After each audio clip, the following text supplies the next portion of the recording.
noite a todos. Meu nome é Margarete Catalão. Eu sou trabalhadora do Centro Espírita Fraternal Teresa d'Ávila e estaremos juntos essa noite para mais um encontro do Evangelho com Jesus.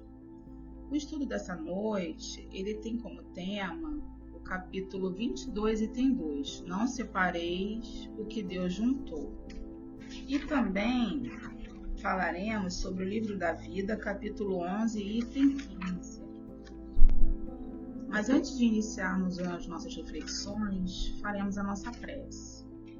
Querido Deus, Pai de infinita bondade, amado Mestre Jesus, queridos irmãos e amigos espirituais, trabalhadores do bem, trabalhadores da Casa de Teresa d'Ávila, nossos irmãos Rafael, Birajara, Francisco de Assis, nossa patronessa Teresa d'Ávila, agradecemos mais uma vez, Senhor, pela oportunidade desse estudo. Pedimos a vós, Senhor, que nos oriente, nos envolva, nos intua, a fim de que possamos, Senhor, tirar as melhores reflexões do estudo dessa noite. Auxilia-nos, Senhor, também a aplicar, Senhor, em nossas vidas todo o conhecimento que recebemos através do Evangelho do nosso Mestre Jesus. E é assim que te rogamos, Senhor, permissão para iniciarmos mais um encontro do Evangelho com Jesus dessa noite. O Evangelho, capítulo 22, item 2, ele fala sobre não separeis o que Deus juntou. E Kardec ele começa dizendo que nada é imutável, a não ser o que vem de Deus. Tudo o que é obra dos homens está sujeito a mudanças. As leis da natureza são as mesmas em todos os tempos e em todos os países. As leis humanas mudam de acordo com os tempos, os lugares e o progresso da inteligência. Então, Kardec vem nos dizendo que nada é imutável, tudo está em constante mudança. Tudo que vem do homem está em constante mudança. Por que isso acontece? Porque nós estamos em constante evolução. Isso faz parte da lei de progresso, nós estamos progredindo o tempo todo. Então o pensamento da humanidade há um século atrás não é o mesmo da atualidade. Por isso que as nossas leis mudam o tempo todo. Então, ele fala que as leis humanas mudam de acordo com os tempos, os lugares e o progresso da inteligência. Então, é natural que as nossas leis não sejam permanentes, que nós estejamos em constante mudança. Agora ele fala o seguinte também: nada é imutável a não ser o que vem de Deus. Então tudo que vem de Deus é permanente, não tem mudança, Ele fala assim: as leis da natureza são as mesmas em todos os tempos e em todos os países. E por que isso acontece? Por que a lei divina ela é imutável? Porque Deus é perfeito, E sendo perfeito, a lei dele é perfeita. Então não há necessidade de mudança, Deus não progride, Deus ele é perfeito. Então, como diz nossa patronessa Teresa d'Ávila, só Deus não muda, Então, Kardec aqui diz a mesma coisa, que tudo que vem de Deus é imutável, mas o que vem do homem, não. E a respeito do casamento, ele diz o seguinte: no casamento, o que é de ordem divina é a união dos sexos para operar a renovação dos seres que morrem. Então, o que vem de Deus no casamento é a união dos sexos, para operar a renovação dos seres que morrem. Então, o processo de encarnação, a concepção, a forma como o homem encarna, isso vem de Deus, é uma lei divina, ela é a mesma em todo lugar. Então, para que uma criança venha ao mundo, para que nós possamos encarnar, existe um processo de concepção e esse processo é imutável, ele só se dá dessa forma. E ali Deus opera. Esse processo em si, ele é uma lei divina, que vem da união dos sexos, Mas aí mais adiante Kardec fala o seguinte: mas as condições que regem essa união são de ordem a tal ponto humanos que não existem no mundo inteiro e mesmo na cristandade 2 países onde elas sejam absolutamente iguais, e não há mesmo onde elas sejam absolutamente iguais, e não há mesmo um só país em que elas não tenham sofrido modificações com o tempo. Então, as leis que regem a união, né, das pessoas, a fim de formar uma família, né, um casamento, ela muda o tempo todo. E ela não é igual em nenhum lugar do mundo. As leis que regem os casamentos, as uniões, cada país tem a sua lei específica. O Brasil tem uma lei, a França tem uma lei, e essa lei, ela não é igual. Cada país tem a sua lei diferente. E dessa forma a gente percebe, né, como é a mudança, né? Como é que é inconstante a lei humana, porque num país ela trata o casamento de uma forma, num outro país de outra, vai de acordo com a cultura, vai de acordo com o lugar, né? Então ele fala que no casamento, as leis que regem o casamento, a forma como as pessoas se relacionam, tanto civil como no religioso, isso é uma lei humana. Tem países que eles exigem que a pessoa se case, tanto no religioso quanto na lei civil. Tem países que só exigem que o casamento seja realizado na lei civil para ser válido.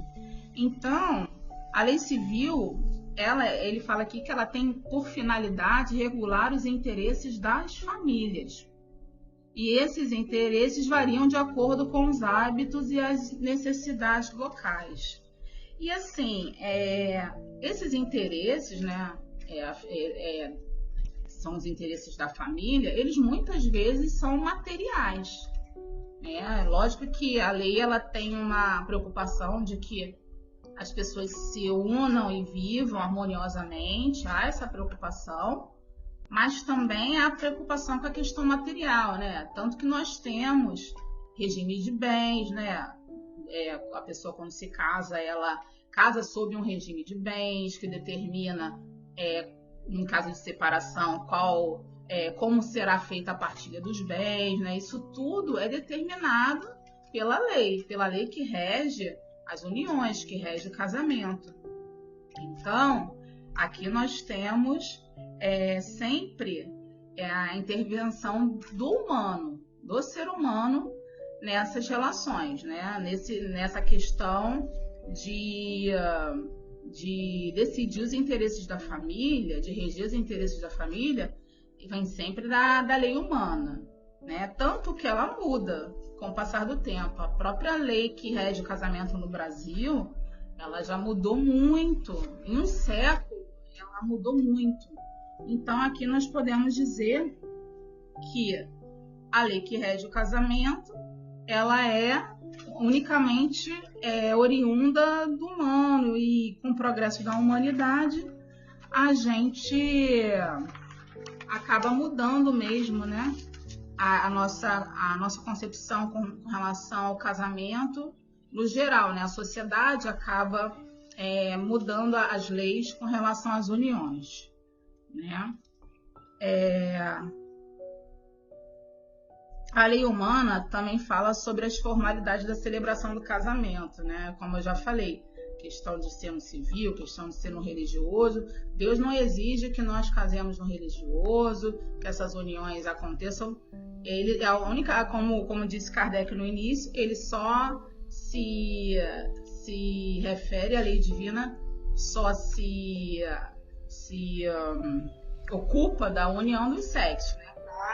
Para a concepção, para a renovação da vida do homem, né? Sendo assim, meus irmãos, a lei de Deus se ocupa apenas das uniões dos sexos, para a renovação da vida. As leis que regem o casamento, enquanto relação humana, ela é regida pelas leis humanas de acordo com o grau evolutivo de cada sociedade, né? E aqui mais adiante, nós temos o livro da vida, capítulo 11, item 15, né? Que acho interessante que a nossa patronessa Teresa d'Ávila, ela se refere a Jesus como Sua Majestade, né?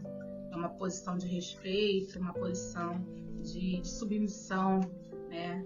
E com relação a Jesus, né? Mas um grande respeito, uma grande admiração. Então ela se refere a Jesus como Sua Majestade. E tem um ponto do item 15 que diz o seguinte: Sua Majestade conhece as vossas misérias e baixo natural bem melhor do que nós mesmos, e sabe que estas almas já desejam pensar nele e amá-lo sempre. Esta determinação é o que ele quer. Então a nossa irmã Teresa d'Ávila, nossa patronessa, ela fala que Jesus, que é Sua Majestade, ele conhece as nossas misérias, ele conhece as nossas fraquezas, ele conhece a nossa inferioridade, mais do que nós mesmos conhecemos, né? Então, ele sabe que nós estamos em constante mudança. E o que no passado era uma coisa que poderia, de certa forma, contrariar uma lei divina, né? Hoje, por exemplo, com o entendimento melhor das leis divinas, o ser humano pode entender que aquela lei, que aquela ação não era uma ação correta e modificar. Mas então ela diz que o que ele quer é determinação, né? Jesus quer determinação da nossa parte para que nós possamos evoluir, para que nós possamos progredir sempre, buscar sempre a mudança para melhor, né? Então Jesus conhece a nós mesmos mais do que nós, né? E sabe das nossas imperfeições, e que desejamos pensar nele e amá-lo sempre, embora a nossa imperfeição ainda não permita que todas as nossas atitudes, todas as nossas leis, né, sejam regidas pela lei divina, né, sejam de acordo com a lei divina. Mas o que ele quer é a nossa determinação, o nosso comprometimento com a mudança, a fim de que no futuro nós possamos estar totalmente de acordo com a lei divina, né, através da nossa evolução, através do progresso, né? Então, meus amigos, nós encerramos o estudo, tá, dessa noite, e vamos realizar a nossa prece. Querido Deus, Pai de infinita bondade, amado Mestre Jesus, queridos amigos espirituais, trabalhadores do bem, trabalhadores da Casa de Teresa d'Ávila, mais uma vez agradecemos, Senhor Jesus, agradecemos a nossa patronessa Teresa d'Ávila pela oportunidade do estudo, Senhor. Que possamos, Senhor, levar conosco o aprendizado, que possamos levar conosco as intuições dos amigos espirituais e possamos, Senhor, ter determinação para continuar progredindo, para continuar evoluindo, a fim de que a lei divina, a lei do nosso Deus maior, possa estar dentro de nós por completo, que possamos segui-la por completo. E assim, Senhor, que te agradecemos e te pedimos, Senhor, permissão para encerrarmos mais um estudo do Evangelho com Jesus. É assim que te rogamos e agradecemos, em nome de Jesus, que assim seja, graças a Deus. Então, meus amigos, muito obrigada pela oportunidade e uma boa noite a todos, um bom final de domingo. Muita paz.